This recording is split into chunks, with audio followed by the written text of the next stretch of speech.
বাড়ির মধ্যে থেকে বিকট শব্দ বের হচ্ছে। বাড়ির লোক চারিধার ভালো করে দেখতেই পাওয়া যায় বাড়ির এক কোণে একটি সাপ রয়েছে, যা বিকট শব্দ করছে। ভয় পেয়ে গিয়েছে বাড়ির লোক।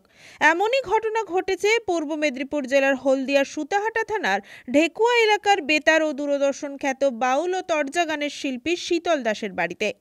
কি করা যায় ভাবতে ভাবতে স্থানীয় সুতাহাটার অনন্তপুরের বাসিন্দা স্নেকম্যান নামে পরিচিত নকুল ঘাটির কথা মনে পড়ে। খবর দেওয়া হয় নকুল ঘাটিকে। তিনি এসে অনেক চেষ্টায় সাপটিকে উদ্ধার করে একটি পাত্রে রাখেন। নকুলবাবু জানিয়েছেন, একটি বিশেষ কাজে তিনি পাঁশকুড়া যাচ্ছিলেন। শীতলদার ফোন পেয়ে তড়িঘড়ি বাড়ি ফিরে যন্ত্রপাতি নিয়ে সোজা হাজির সেখানে। বাড়ির লোকেরা ভয়ে বাইরে আসতেই তাদের আশ্বস্ত করে সাপটিকে উদ্ধার করেন তিনি। বর্তমানে সাপটিকে একটি পাত্রে রাখা রয়েছে। পরে স্থানীয় বন বিভাগের আধিকারিকদের হাতে তুলে দেওয়া হবে।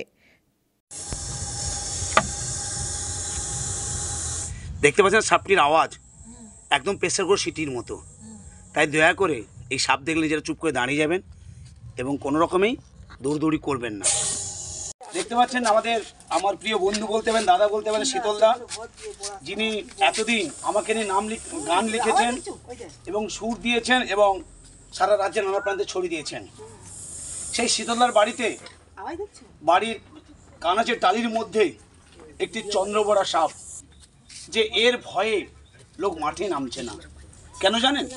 এর রং দেখুন, এর যা রং এবং খড়ের গাছের রং তার একই, বা ধানের গাছের রং একই। সেই কারণে লোক এর কামড়ে অনেকেই মারা গেছেন আমাদের জেলার, অর্থাৎ এখান থেকে আপ টু নারায়ণপুর পর্যন্ত। আর এর শব্দটা শুনছে কীরকম? শব্দটা দেখুন, এর শব্দ এতই তীব্র।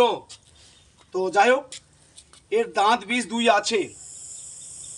এর চোয়ালে আপনারা জানেন প্রায় 200 মাইক্রো মিলিগ্রাম বিষ থাকে, যা মানুষের কামড় দিলে মৃত্যু যথেষ্ট। রঞ্জন মাইতির রিপোর্ট, খবর BCBS।